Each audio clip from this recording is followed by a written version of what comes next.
In this question, first of all, it comes under solving a motion problem using a parametric and a vector valued functions.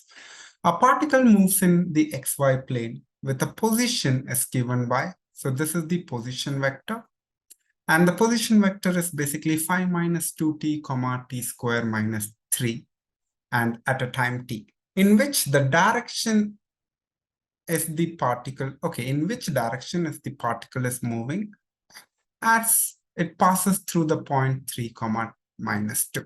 So when it is 3 comma minus 2, the first thing is we need to figure out what is the time when the x coordinate is 3 and the y coordinate is minus 2. And the second thing is whenever we talk about finding the direction, so the velocity vector will tell us about the direction. So we need to find out the velocity vector. So here the displacement vector, we have it as in the sum, the displacement vector, we have it as, we can also represent it as 5 minus 2t, comma, t square minus 3. So in that case, the velocity vector is basically the derivative of displacement vector. So when I talk about differentiating this one, so that has to be derivative of 5 has to be just 0. And the derivative of minus 2t, so that's going to be just minus 2. And the derivative of t square has to be just 2 times t. So this is what is the direction. So now here clearly I can see it, the velocity of the x coordinate. So the x coordinate of the velocity vector is minus 2. And the y coordinate of the velocity vector is basically 2 times t. So I can clearly see this because it's a negative, no matter what is the time is, it's going to be always left. So I can eliminate option C, D, and E here.